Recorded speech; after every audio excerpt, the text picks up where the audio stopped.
Amen. Alright, so salamat sa Panginoon at sa linggo pala, magbaon tayo. Okay? Tayong lahat ay tumayo. Please open your Bible in the book of Ephesians. Ephesians chapter 5. Ang ating pag-uusapan ngayon is all about family. Pampamilya. Hindi lang pampamilya. Pang-sports pa. Alright. Ephesians chapter 5 verses 21 up to verse 33. Kita niyo na? Ayan. So, unahin natin yung mauna. Okay. Alright. So, basahin natin sabay-sabay go. Submitting yourself one to another in the fear of God. Wives, submit yourself unto your own husbands as unto the Lord. For the husband is the head of the wife, even as Christ is the head of the church, and he is the Savior of the body.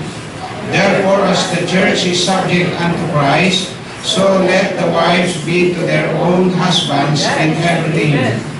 Husbands, love your wives, even as Christ also loved the church, and gave himself for it, that he might sanctify and cleanse it with the washing of the water by the word, that he might present it to himself a glorious church, not having spot, or wrinkle, or any such thing, but that it should be holy and without blemish. So ought men to love their wives as their own bodies. He that loveth his wife loveth himself. For no man ever yet hated his own flesh, but nourisheth and cherisheth it, even as the Lord doth for the church. For we are members of his body, of his flesh, and his bones. For this cause shall man leave his father and mother, and shall be joined unto his wife, and they two shall be one flesh. This is a great mystery, but I speak concerning Christ and the church. Nevertheless, let every one of you in particular so love his wife even as himself, and the wife see that she reverence her husband. Lipat po tayo sa chapter 6 verses 1 to 4. Go! Children, obey your parents in the Lord, for this is right. Honor thy father and mother, which is the first commandment with promise, that it may be well with thee, and thou mayest live long on the earth. And ye fathers, provoke not your children to wrath, but bring them up in the nurture and admonition of the Lord. Manalangin po tayo. Diyos na dakila sa lahat, salamat po sa inyong patnubay sa amin, sapagkat kami po ay iyong tinuruan at binigyan ng iyong salita na siyang prinsipyo na aming pinagsasaligan o Diyos o basihan ng aming pananampalataya. Pagpalain mo ngayon, Panginoon, ang buong iglesia, bawat miyembro, bawat anak mong narito ngayon ay makinabang ng pagpapala mula sa iyong salita. Itago mo po ako, Panginoon Diyos, sa iyong kaluwalhatian ang makita mong kabanalan. Gamitin mo lamang po ako na instrumento para sa iyong kaluwalhatian. Diyos, pagpalain mo ang mga ina at ama at ang mga anak, Panginoon, na maintindihan nila ang kanilang responsibilities as a member of the family. Lord, salamat po. Ibinabalik namin sa iyo ang kapurihan at kapasalamatan sa tanging pangalan ng iyong anak na aming Panginoon Kristo. Amen. Amen. Be seated, please. So, we will talk about home or family. Ang Diyos po, mayroong tatlong itinayong institusyon. No? First, the family or the home. No? Ang family is composed of parents and children. Okay? Tatay, nanay, at anak. Ang order po, ano? ang head of the family is the father. Ang nanay, yun ang liig. Nagpapaikot daw sa ulo.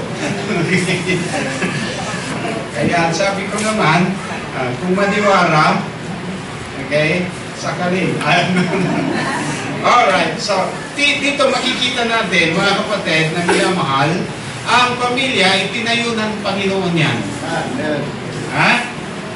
Nilikha ng Diyos, ang Diyos po ang lumikha ng pamilya. Father and mother, no? O family. So no matter how poor you think you are, if you have a loving family, you have everything. Okay? If you have a loving family, you have everything. Okay? Hindi kailangan mayaman. Pero mas maganda kung tayo payamanin. Diba? Pero lahat ng anak ng Diyos, kung maging matapat ka sa Kanya, kandidato kang payayamanin ng Panginoon. Hindi man mayaman na mayaman. No? Sa middle class lang, sabi ko nga sa inyo, pag middle class, ano yon, pastor? Si nanay may kotse, si tatay may kotse, si panganay may kotse. Alright, middle class, no? Alam niyo, ang mga Kristiyano, ay yan ang mga kandidatong pagpapalay ng Panginoon. Bakit kayo? Wala nang bisyo dyan eh. No? Dapat iwanan mo na yung bisyo mo. Ngayon, yung mga tao, bakit hindi yung maasenso? Kunti na lang ang sweldo, nagbibisyo pa. Ayan, nagsusugal pa, umiinom pa ng alak. Ngayon, anong mangyayari? Okay? Pag matrikula ng anak, wala. Now, mga kapatid na minamahal, ito po ang ating basihan. Sabi niya, submitting yourself one to another in the fear of God. Okay? Bagamat inuna po yung wives, sabi niya, wives, submit yourself unto your own husbands as unto the Lord. Ang unang sinabihan po, mga kapatid na minamahal, yung nanay. Tapos yung husband. Sabi naman, husband, love your wives. No? Now, and then sa mga children, sabi niya, children, obey your parents in the Lord, for this is right. And honor the father and mother, which is the first commandment with promise. Ito yung unang utos na may pangako. Alam niyo, kayong mga anak, kung kayo ay magiging magalangin sa inyong mga magulang, ang sabi niya, hahaba ang iyong buhay niyo sa mundong ito. At hindi kayo maghihikaos, hindi kayo mahirapan. Kasi nandiyan yung blessing. No? So, the title of my message this morning, the responsibilities in our home. It's all about home or family. Alright? So, makita natin dito, tingnan natin maigi, no? Tingnan ninyo ang bawat responsibilidad ng bawat isa sa atin. Ulitin ko po, ang pamilya ay composed of parents and children. Kumisan, may mga single mother. Alright? Paano kung ganon? Mayroon pa rin tayong responsibilidad, lalo na pag Kristiyano ka. Single parents, no? Paano yun? Nanay ka na, tatay ka pa. Minsan, tatay ka na, nanay ka pa. Ayan. So mga kapatid, mayroon tayong responsibilidad. Kung may pamilya po tayo, tanda po natin, kaya po tayo nagsasakripisyo, kaya tayo nagtatrabaho para sa ating pamilya. Kaya hindi pwedeng i-neglect ang pamilya. Unahin ang trabaho, hanap buhay, wala tayong panahon sa ating family. Later on, makikita mo, mayroon kang pera, wala kang pamilya. Tanda natin, ang pamilya hindi nabibili. Di ba? Oo.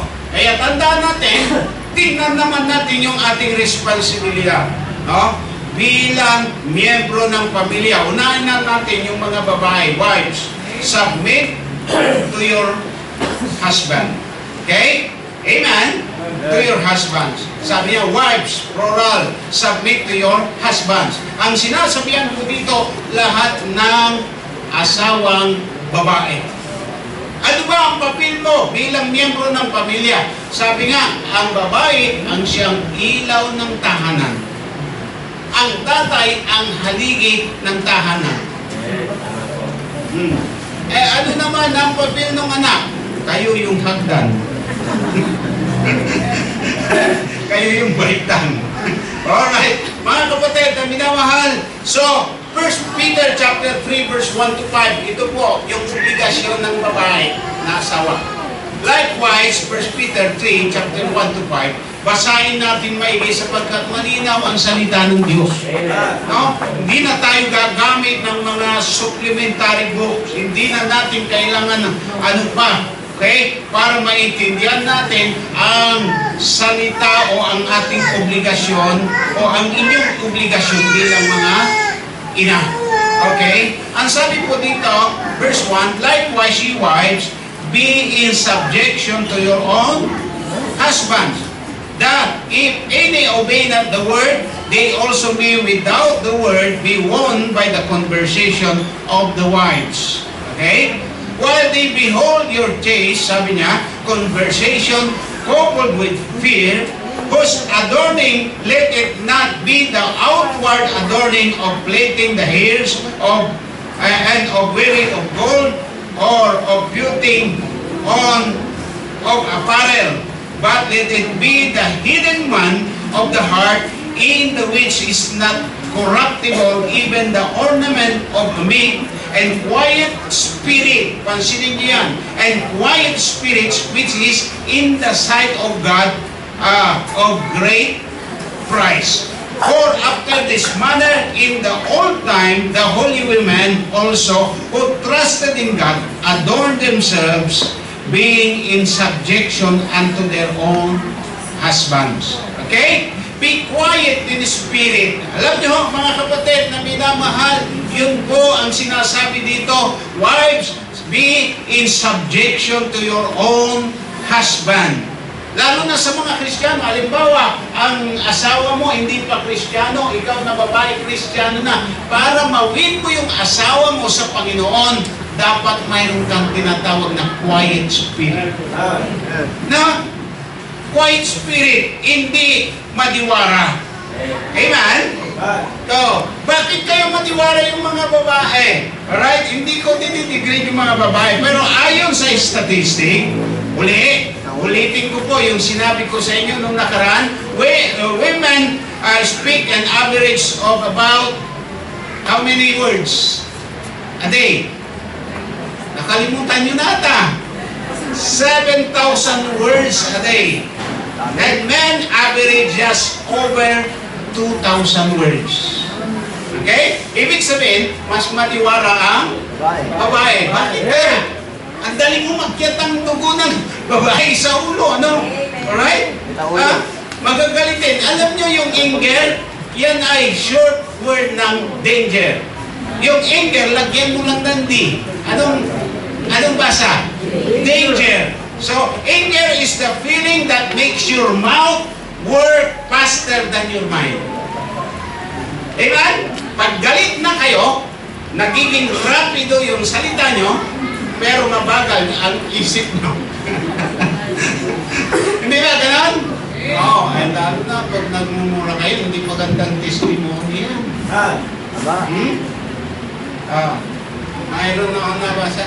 Minura yung asawa. Sabi nung anak, ano yung sinabi mo anak? Hindi mura yun. Good morning yun. Umaga, minura asawa. Sabi ngayon ng anak, ano yung sinabi mo anak? Hindi mura yun. Good morning yun. Alright? So, quiet spirit, mga kapatid, ang tunay na kagandaan, hindi rin po, mga kapatid, na minamahal sa mga pagtirantis ng mga buhok. Ha? Kahit anong gawin mo dyan sa buhok mo, ang tunay na kagandahan yung panloob. Ay, kahit anong suot mong mga ginto, may hikaw ka pa dyan, no? Hindi yun ang tinitignan ng Panginoon. Pero mas maganda rin, mayroon tayong beauty, panglabas, may beauty ka panloob, pero kumukupas yung panlabas. Yung panloob, hindi kumukupas. Amen? No, yung ganda mo ngayon, after 50 years, video, iba na yan. Amen ba? Kukulubot na yan. Ayan. Both side yan, kahit lalaki. Kukupas at kukupas yan. No? Kasi nakakaitan tayo eh. Nung kabataan pa natin, ako, nagsasawa sa kasasabi sa akin eh. Tinatanong eh, tumatang ko eh. Sabi nila, bakit hindi ka mag-artista? Sabi ko, ano, pamalangkan yun? Mga kapatid na bilaman, akala niyo yung mga pogi lang nag-artista, kahit pa, ay, ba't si Palito, ano? Ay, ba't si Kestar? Akala niyo, ha? Alright. Mga kapatid na minamahal. Alright. So, ang sabi niya dito, verse 4, kung titignan natin sa verse 1 Peter chapter 3, verse 4, sabi niya, let it be the hidden man of the heart, in that which is not corruptible, even the ornament of a meek and quiet spirit, which is in the sight of God of a great price. Amen? Great price. Mga kapatid na minamahal. Kaya ang isang taong nakasumpong ng asawa, nakasumpong yan ng mabuting bagay. Amen? So huwag bubungangaan ang iyong asawa, lalo na sa harap ng inyong mga anak. Amen? Kasi pag binungangaan mo yung asawa mo sa harap ng mga anak mo, eh yung mga anak mo, ay pwede rin pala sagutin si tatay. Okay? O ngayon, wala na tayong sisihan ha, baka pag-uwi sa kaya pala ginagawa ko ng anak. Ikaw kasi, kaya lang natututo tayo mga kapatid, pwede pa, hindi pa huli para magbago tayo. Alright? Amen? Hindi pa huli para magbago tayo. No? O, turingin mo ang iyong asawa tulad parang hari. O, para ikaw na asawa niya, parang Rena. Matigas ang dila. Parang Rena. Pagka itinuring mo ang iyong asawa na parang hari, ano ka? Parang Rena. Alright? Yun lang. Huwag mong ipagsabi ang kapintasan ng iyong asawa sa iba. Respetuhin mo naman. Pag hindi mo nilirespeto ang asawa mo, hindi rin nilirespetuhin ng iba.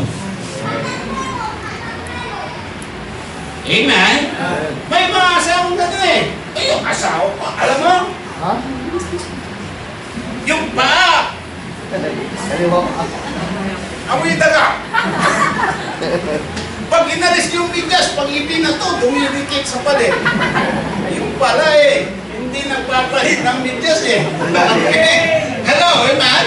Oh, binigtasan mo asawa mo, saan ang balik nun? Ikaw pala, hindi mo pala nilalabaan yung bigas niya eh.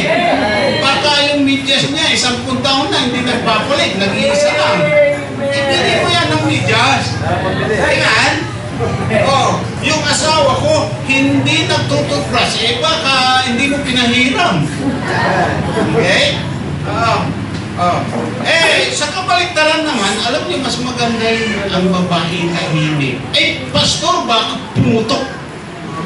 Ang butsi ko. Okay? Maatake naman ako pag kinimkim ko yan. Minsan mayroon tinanong ng asawa, pag nag-away kayo ng mister mo, anong ginagawa mo? Wala lang, hindi ako umimik. Anong ginagawa mo? Naglilinis ng CR. Pero ba? Oo. Ginagamit ko yung toothbrush niya. Nagagantihan mo. Okay? Mga kapatid na minamahal, alam niyo sa katotohanan, sabi nga nung survey, 85% sa mga lalaki ay under desire. Hindi maganda yon sa Kristiyano. Amen? Oo. At yung 50% daw, pretender pa. So, ibig sabihin, talagang under desire mga lalaki. Hindi ho. Mabuti maging mabait tayo sa asawa, pero huwag tayong under desire. Amen? At huwag niyong underin yung asawa niyo, mga babae. Hindi maganda sa asawa. Amen? Yung nagtatago tayo sa palda ng asawa natin, dapat may mga backbone tayo. Amen? Hindi rin masama ang tutulong tayo, maglaba. Pwede. O, taga-sapong si Mrs. Taga-bangwang tayo, taga-bumba tayo. O, amen? Walang, nawasa. Okay? Ako noon, ganun. O, ang sabi na nung mag-asawa, kumakain sila. O, honey, pagkatapos kumain, narinig ko na yan. Replay. Okay?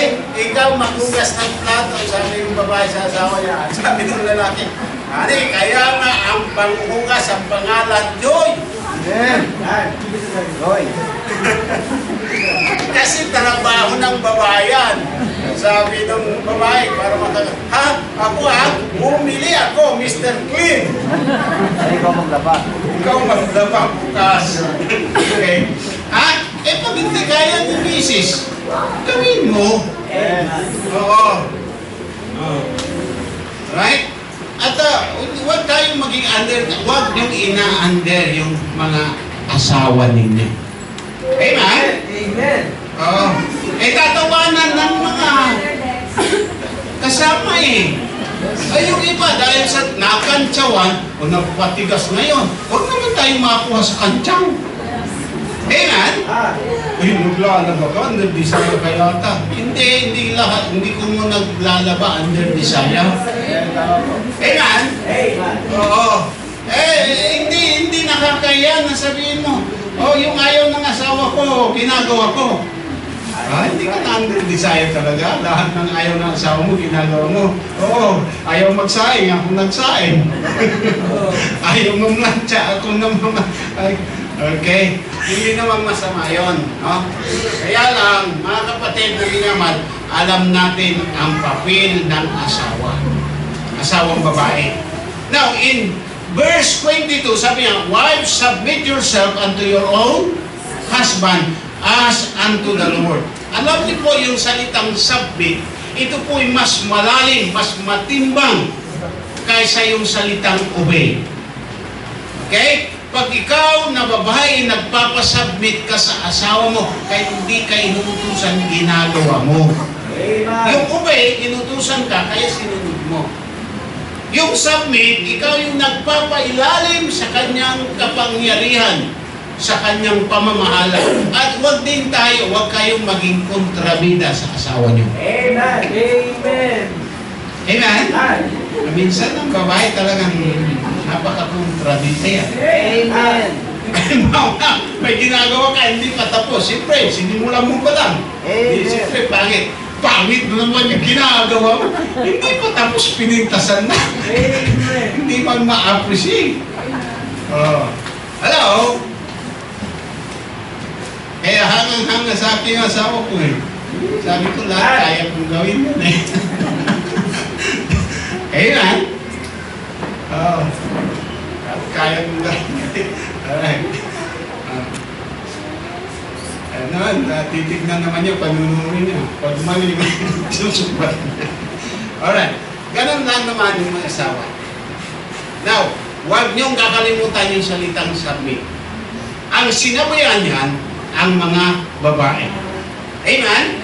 For the husband is what? Verse 23, the head of the wife. And the wife is the neck of the... wala dyan, okay? The husband is the head of the wife. Ibig sabihin ng head, siya ang nagmamay-ari. Kaya tayong mga lalaki, dapat may backbone tayo. Tayo ang head ng ating family. Tayo ang magpo-provide dyan, tayo ang magtatanggol dyan, tayo ang mag-iingat dyan, tayo ang babako dyan. Huwag salakay ng kaaway. Amen? So mga kapatid, yun po. In 1 Peter chapter 3, verse 6, look at this.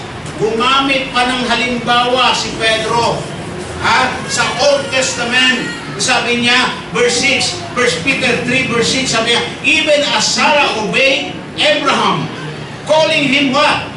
Lord. Kaya lang, hindi Lord na pang Diyos yan Tignan nyo ang word na ginamit, small letter, Even as Sarah obeyed Abraham and calling him, what? Lord. Ibig sabihin, amo. Pero hindi nangangahulugan, katulong siya. Okay? O alipin. Kundi, siya ay, anong tawag dito? Helpmate. Helpmeet. No? Tama. Okay? Kapartner. Kaagapay sa buhay. Pagka ang mag-asawa may harmony, tandaan niyo, yung pamilya na yan, aasinso. Amen. Ang mag-asawa, parang daga at pusa. Pati sa harap ng kanilang mga anak, nag-aaway yan. Kahit sa harap ng pagkain, nag-aaway yan. Walang mararating yung pamilya na yan, kundi hamunan at hiwalayan. Hello? At magkakaroon sila ng mga insecure na children. Nag-uusap pa yan. Pag naghiwalay si Papa at si Mama, saan ka kami pa sasama? Ay, kung isa lang anak nyo, anong mangyayari? Happy tayo. O, di kawawa. Amen? Hello? Kaya si Mr. B at saka si Mrs. B, dalawa anak nila eh. Ha? Sabi ko, pwede na kayong maghiwalay. Okay. Si Abby at saka si Genesis. Pero mayroon silang good family. Amen? Oh. So, even as Sarah obeyed Abraham, calling him Lord, whose daughter ye are. Kayo ang sinasabihan, mga babae. As long as you do well, sabi niya, and are not afraid with any amazement. Okay? In Proverbs chapter 18, verse 22, look at this. Kaya mapalad tayong mga lalaki na nakasumpong ng mabuting asawa. Okay? Sa kabila ng mga tagumpay natin, nandyan yung asawa natin. Na nakaback up sa atin. Proverbs 18 verse 22, whoso findeth a wife, findeth a good thing. Okay? Siyang nakasumpong ng asawang babae, nakasumpong ng mabuting bagay, and obtaineth favor of the Lord. Amen. Ha? Kahit hindi masyadong kagandahan yung asawa mo, pero dapat na ipagmamalaki mo naman yung pwede mong sabayan, hindi ka nahiya. Hello, amen? Amen. Meron daw nag-asawa napahanga lang pala sa boses. Bakit ng asawa? Nung mag-marcha na, alam niyo, nung mag-marcha na, sabi niya, kumanta ka. Kasi yun ang nagustuhan niya. Paano? Naglalakad kayo sa daan, naiyakan sabayan mo. Huwag naman ganon. Kung mag-aasawa ka rin lang, yun talagang nagustuhan mo. Amen? Now, sabi niya, whoso findeth a wife, findeth a good thing. Yung pagkagaling mo sa trabaho, excited ka umuwi. Amen? Hindi yung, ay, uuwi na naman ako, sasalubungin ako ng buo akong asawa. Okay? Hello? Whoso findeth a wife, findeth a good thing, and obtaineth favor of the Lord. Ananing kapangpangan, biyasa kong bagyang kapangpangan, inglago, kakit king ugali. Hindi lang siyempre ugali. Hello? Alaking salol, amalati. Ampong king legs, amaputi. Kapangpangan talaga, no? Makaintindi kayo kapangpangan? Sorry kayo. Okay? Ang kagandahan daw, Tagalogin ko na, wala ay nasa ugali. Siyempre, hindi lang sa ugali. Amen? Wala sa salawal na maikli at saka hitang maputi. Alright, intindihan nyo na eh. Alright, kapangpangan yun eh, mga kapatid. Now, ang sabi po dito, he that findeth a wife, findeth a good thing. Hindi ka kukuha ng bato, ipupukpuk mo na ulo mo.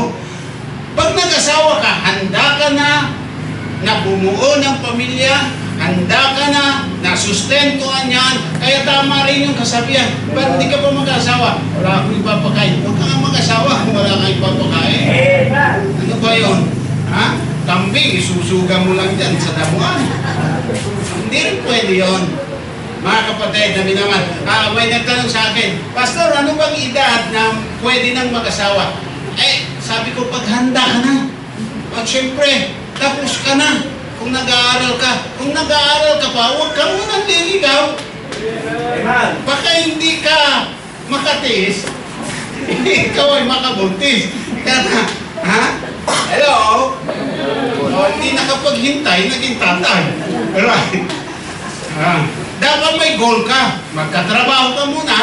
And then, pwede ka na mag-asawa. Paghanda ka na. Anong edad? Kahit 40 ka na, kung hindi ka pa handa, huwag ka muna mag-asawa. Kahit 60 ka na. Kung hindi ka pa handa. Pero kayo, professional na kayo, may trabaho na kayo, go! 25 above. Amen? Kaya sabi ko doon sa mga dalagang 18 years old pa lang, dalaginting ka pa lang, iha. Okay? Hindi ka pa dalaga. Alright, so yun po ang papel ng wife.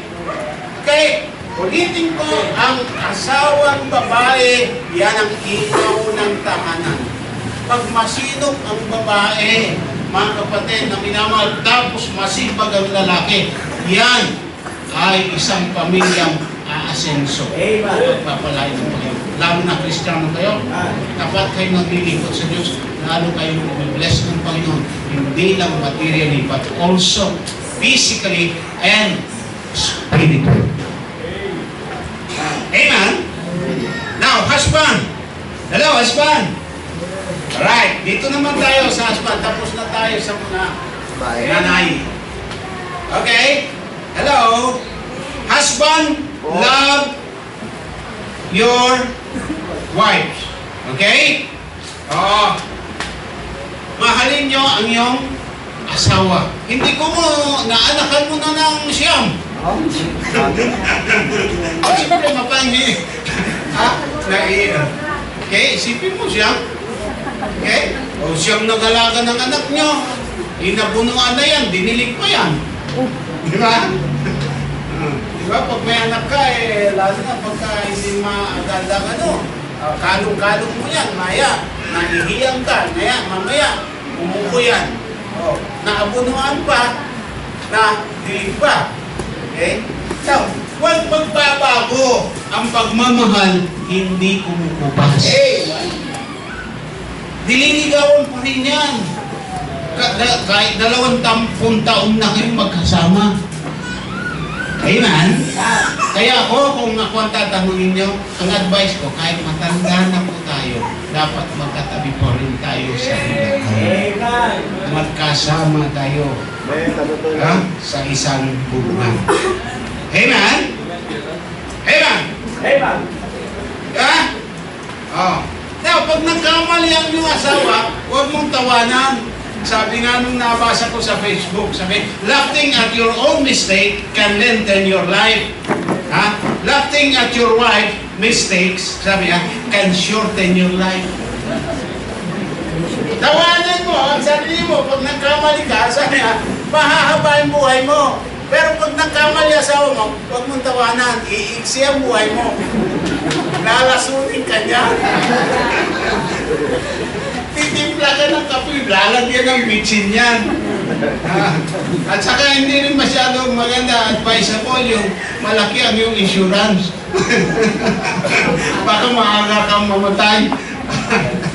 Hindi, joke lang yun. Amen? Maganda, mayroon tayong insurance. Para tayo man ay kunin ng Panginoon, hindi kawawa ang pamilya natin. Amen ba? Walang nag-iim. Wala ata kayong insurance kahit SS lang. At least mayroon kayong assurance. Amen ba? Ligtas na ba kayo? Ayan. Now, sabi sa 1 Peter chapter 3 verse 7, tingnan nyo tungkol sa pamilya pinag-usapan natin. Dapat hindi po tayo pabigat sa pamilya natin. Amen? May kasabihan, mahirap magpalaki ng magulang.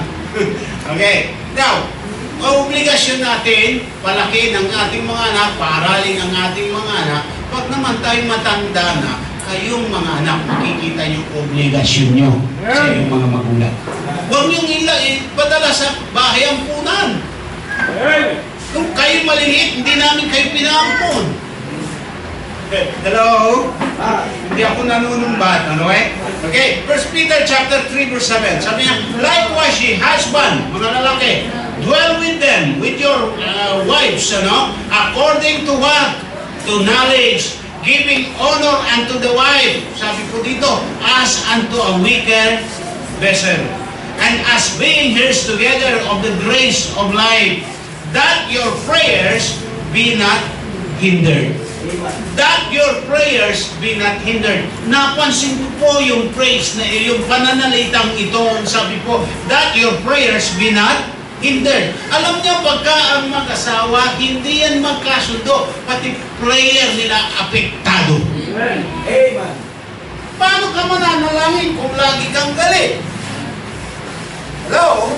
Nangingit ka, nanginginig ka. Okay? Now, tayong mga husband, sabi niya, turingin nyo ang iyong mga asawa na katulad ng babasagin.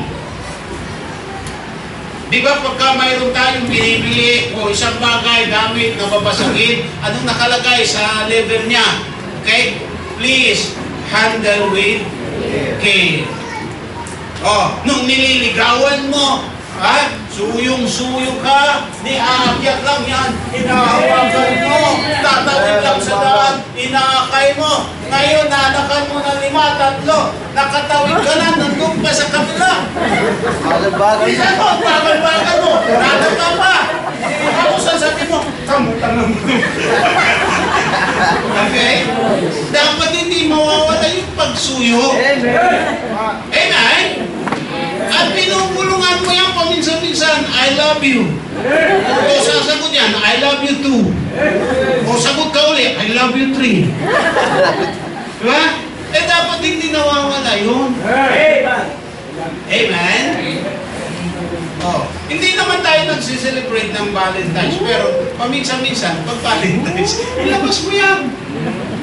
Bigyan mo ng bulaklak, kahit na bulaklak lang ng kangkong o kalabasa yan. Turay. At least may gugulay. Hindi sayang. Okay? Hello, amen? Oh. So likewise, a husband dwell with them according to knowledge. Okay?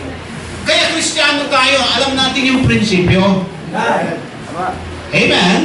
Ang asawa, hindi yan ginagawang punching bag.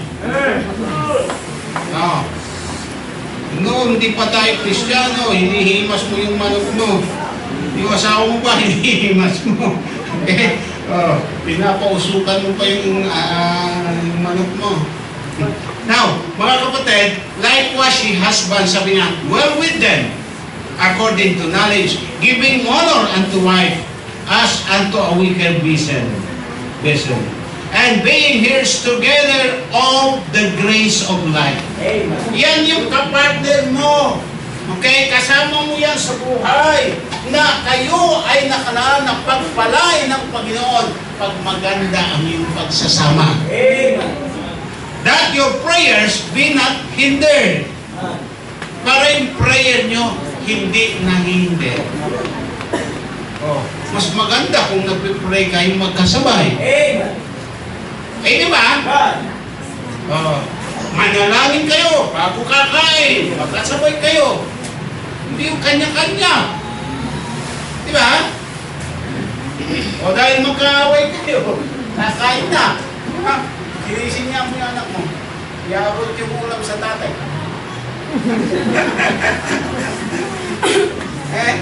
Sinisin niya mo yung anak. Alright?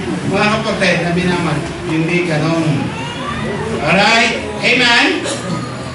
In Ephesians chapter 5, verse 25, balik po tayo. Husband, love your wives, even as Christ also loved the church and gave himself for it. That he might sanctify and cleanse with the washing of water by the word. So ought men to love their wives as their own bodies. He that loveth his wife loveth himself. Okay? Sa 28, he that loveth his wife loveth himself. Pag minahal mo yung asawa mo, minahal mo yung sarili mo. Parang katawan mo yan. Amen? Oh. Diba? At alam niyo ang pinakamalapit na relasyon ng tao, maliban sa Diyos, yung relasyon ng mag-asawa. Amen.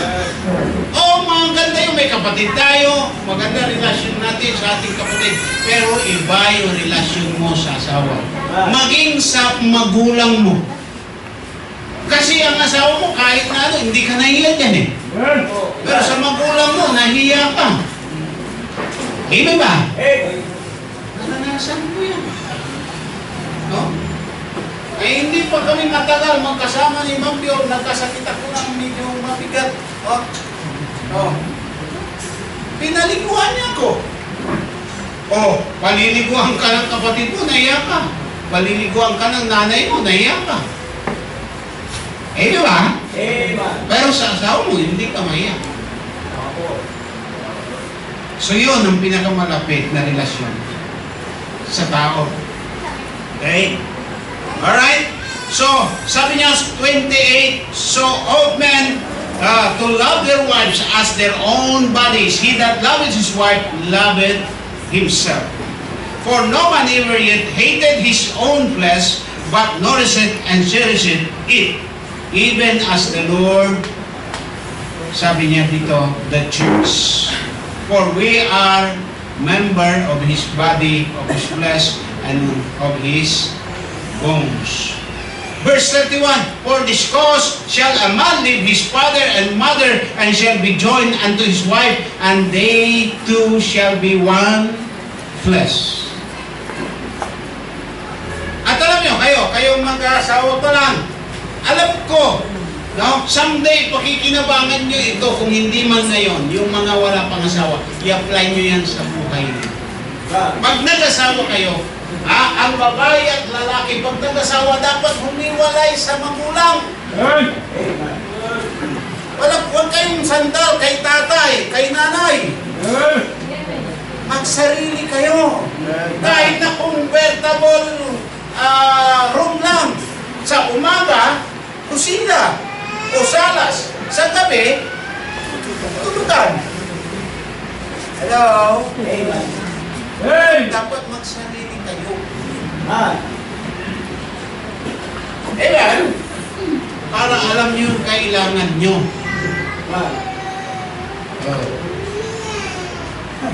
At ang lalaki dapat good provider yan. Good laborer. Good lover. Amen? Good leader. Hindi under desire.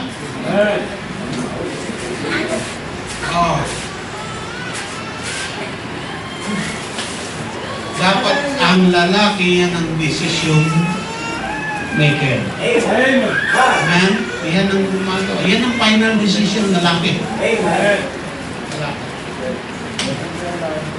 Yan ang nangunguna pagpunta sa simbahan. Mga anak, kayo! Linggo ngayon, saan ba tayo? Hindi yung tatay pang hinihila. Diba? Hinigising. Saan ba kayo ha? Araw ng linggo ha? Saan ba kayo? Minsan sasagot pa yan. Pag-pray ko muna kung kalooban ng Diyos. Kalooban ng Diyos, sigurado yan. Pag-pray.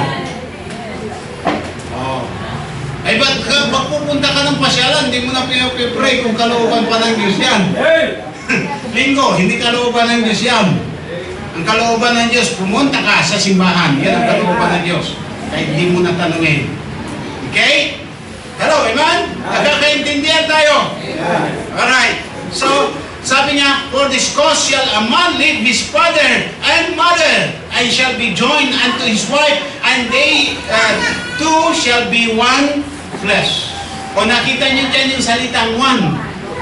The two shall be one flesh. Kaya sa Bible, iniulit ko, hindi lahat ng sinabing one is absolute na one. Mayroon dual one. Amen. Amen? O kaya yung Trinity, Tri-unity, tatlong nakakaisa. Kaya ayaw paniwala si Kristo ay Diyos daw. Bakit? Isa lang ang Diyos, ang Ama. Hindi nila alam, ang Diyos binubuhan ng tatlo. God the Father, God the Son, and God the Holy Spirit. Hindi sila magkakahiwalay na Diyos. Dahil kung sila magkakahiwalay na Diyos, tatlong Diyos. Amen? Eh, paano mangyari yan? Two 1 plus 1 plus 1 equals? Ha? 1 plus 1 plus 1 equals? 3. Plus yun eh. O, ang ginamit sa Bible, kaya there is only one God na mayroong tatlong persona because 1 times 1 times 1 equals 1. Mas mataas ang anak natin. Hello? Additional lang alam nila ang ating multiplication. Oh. Hello, amen? Amen.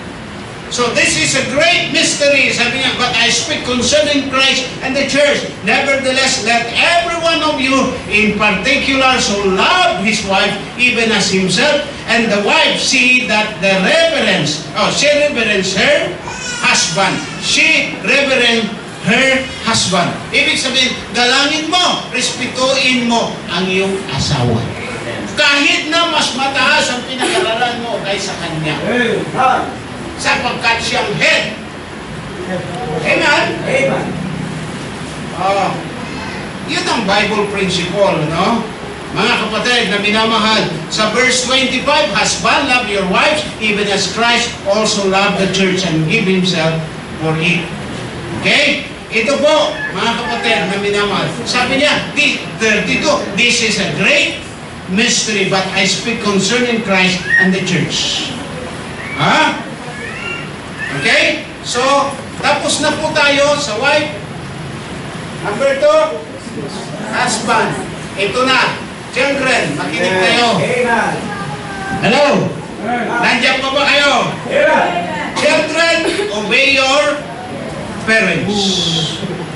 For this is right.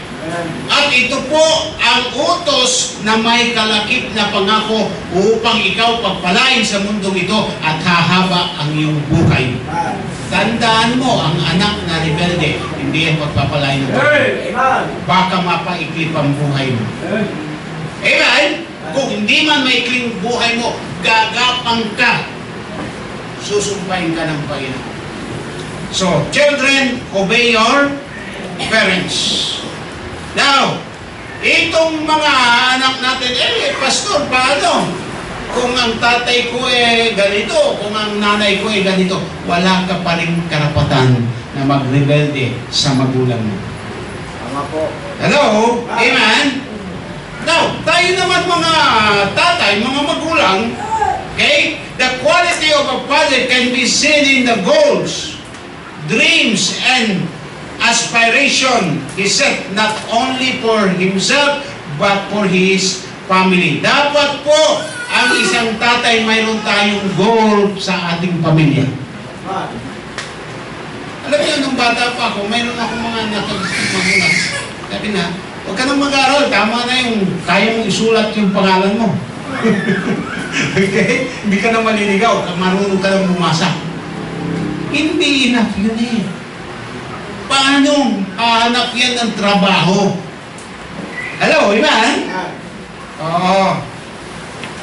And then, ang father, mga kapatid, tandaan nyo, mga anak, ang father, hindi kailangan sabihin pa sa inyo, I love you. Mga anak, mahal ko kayo.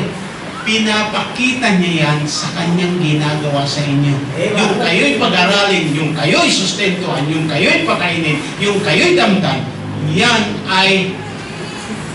ayan ay pahayag o kapahayagan na kayong mahal niya. Mahal kayo ng tatay niya. Amen? Hindi nararamdaman ng init, ng lamig, para lang kumita, para isuporta sa inyo. Diba? Lahat naman tayo nanggaling yan sa pagkabata. Tama mo ba? Amen? Tignan mo yung bata, nag-alala ba yan? Ano ba yung kakainin ko bukas? Ano yung isusunod ko? Ano yung kakatasin ko bukas? Wala yan eh. Ang nag-isip yan, yung nanay mo at tatay mo. Mula nang isilang ka sa mundo nito. Hello, amen? Nakintuwa ng magulang mo. Minabasta pati pagtulog mo. Diba? Ang yung nanay napupuyat dahil malikot yung tatay mo. Okay? your children follow your example, not your advice. Men, no? Tingnan natin yung ating mga anak. Mayroon ba silang nakikitang halimbawa sa buhay natin? Baka tayo pa yung pinipilit sumamba. O anak, ang linggo para sa Panginoon, mauna na kayo doon, naiwag ka. Pag uwi, nasa tuhis ka. Ha? Your children follow your example, not your advice. Now, mga anak, Ephesians chapter 6, verse 1 to 3, look at this. Intindi nyo maigi. Maliwanag ito. Kahit hindi na ipaliwanag yan. Okay? Children. Sinong sinasabihan niya dito? Children. Okay? Kahit kami, dumaan kami sa pagkabata. Amen? Mapalad kayo ngayon na medyo may edad na pero may nanay pa kayo. Yung 50 years old ka na, may nanay ka pa, ang sarap yata pakiramdam yun. Tapos nasa ospital yung nanay mo, nagli-labor.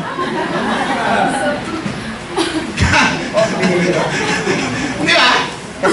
Oh, okay? Children, obey your parents in the Lord, for this is what? This is right. Honor thy father and thy mother. Okay? Which is the first commandment with promise, that it may be well with thee, and thou mayest live long on the earth, para humabang buhay niyo. Okay? At kahit anong maabot niyo, kahit anong taas ng inabot mo, kahit anong tagkad mo, pandak lang tatay mo, kailangan tingalain mo pa rin yung tatay mo. Hello, amen? Hello, amen? Oh, huwag niyong ikahiya yung magulang niyo. Kahit professional na kayo at ang magulang niyo hindi man nakapag-aral yan. Bakit? Kaya kayo nakapag-aral. Pinag-aral kayo ng magulang niyo. Alam niyo yung iba?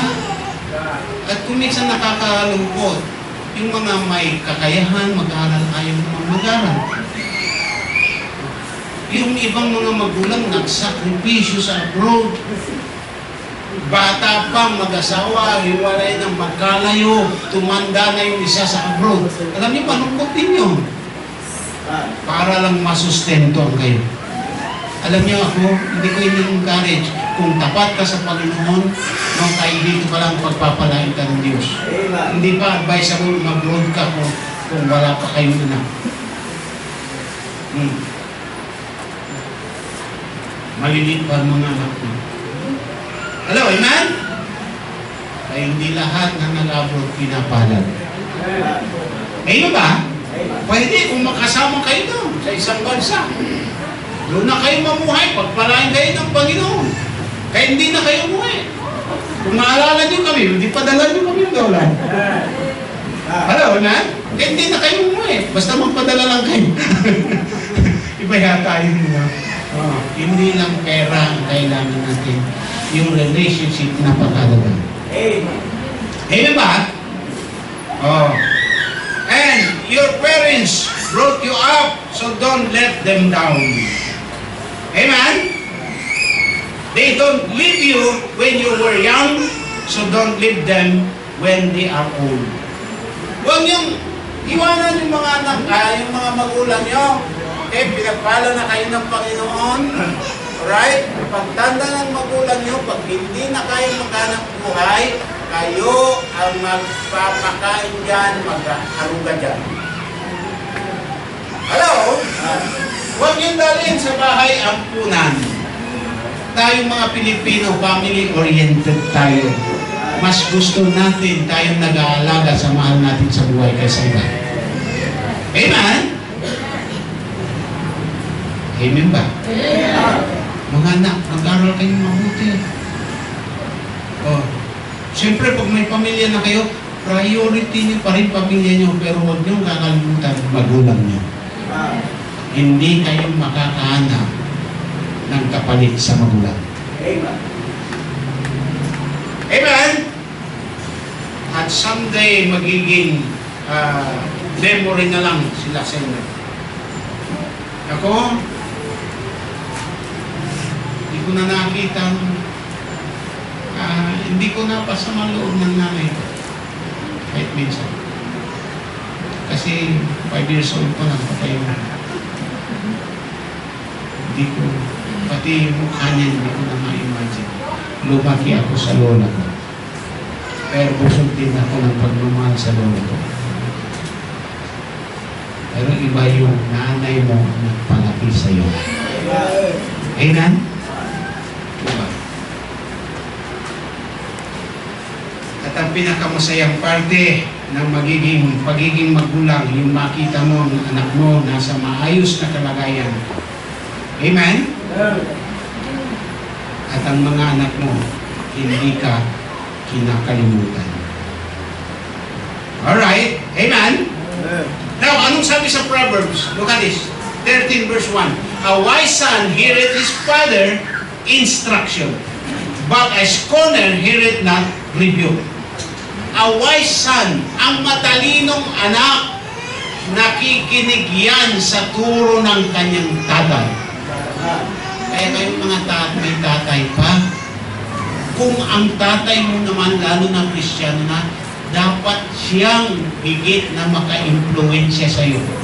89%, kung hindi mang 100%, ang tatay mo ang higit na dapat naka-impluensya sa iyo.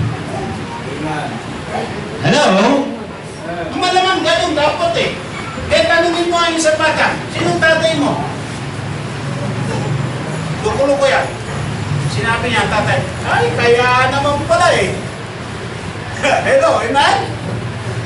Oh, kaya naman pala eh. Kasi kukulo ko yung tatay mo, kaya ako, kukulo ko na eh. Di ba may kasabihan? Like father, like son. Like mother, like daughter. Hello, amen? Okay lang kung sa ganda, oh, like mother, like daughter. Tuwa-tuwa ka nun, no? Pagka ang isang magnanay makatabi, no? Parehong dalaga yung anak na. Para lang kayong magkapatid, tuwang-tuwa yung nanay. Yung anak, galit na galit. Ibig sabihin, mukha na akong mature. Alright. Tuwang-tuwa naman yung nanay. Ibig sabihin, mukha pang bata ko. Huwag ka naman magalit pag sinabing ganun. Di ba? Minsan, parang mapagkakamalang kayong magkapatid. Ganun din. Sa magtatay, parang kayong magkapatid. Galit na galit yung anak. Alright. Tuwan-tuwa naman yung tatay. Okay? Eh kasi magkasing laki na. Okay? A wise son heareth his father's instruction, but a scorner heareth not rebuke. Proverbs 15:20. A wise son maketh a glad father, but a foolish man, sabi niya, despiseth his mother. Ang matalino raw na anak, nagbibigay ng galak sa tatay. Ngunit ang mangmang, sabi niya, despise his mother. Inabaliwala ang ina. Tandaan niyo po, hindi ka makakakita ng katulad sa nanay mo na siyang nagdala sa iyo ng 9 na buwan sa kanyang tiyan. Amen? 3 taong kang kinakarga. At habang buhay ka, nasa puso niya. Yan ang nanay. Amen? Minsan daw mayroong isang kriminal na bata, no? Nakagawa ng heinous crime, na hatulan po siya ng bitay. Dinimanda, no? Habang nandun, nililitis sa hukuman, lahat ng kalaswaan, lahat ng kasalanan, karumal-dumal na kasalanan, ginawa niya. At sinasabi ng mga witness sa kanya, no? Nandun yung nanay umiyak. Pagkatapos na siya hinatulan, binitay, sabi ng nanay, nakiusap doon sa hukom, sabi niya, mahal na hukom, mahal na judge, pwede ko bang iwi ang bangkay ng aking anak? Hindi niya pinahiya ang anak niya kahit ang anak niya ay masama. Iyon ang nanay. Hello? Amen. sementeryo. Okay lang, walang amen kung sa sementeryo. Pag may nag-amen, tatakbo. Okay, ngayon, nandito kayo, mag-amen kayo kung naiintindihan nyo. Sa Proverbs 15:20, sabi niya, a wise son maketh a glad father, but a foolish man despiseth his mother. Mother is the only person who carries you 9 months in her belly, 3 years in her arms, and forever in her heart. Makikita natin, no? Ang ina ay dapat pinagsisilbihan yan. Hindi inaalila. Amen? Nilalapitan yan, hindi pinapalapit. Nilalambing yan, hindi sinisigawan. Hindi ko mo bingin na yan. Okay? Hello? Kasi pag matanda na talaga, minsan lumalabo na ang pandinig. Oh, maaaring hindi yan. Gumabo ang mata, sinanalita. Malinaw pang mata, no? Hindi nagsasalamin, nakakabasa. Amen? Hindi nagsasalamin, nakakarinig. Amen? Sabi nun narin, ang kulay daw, pampalinaw ng mata.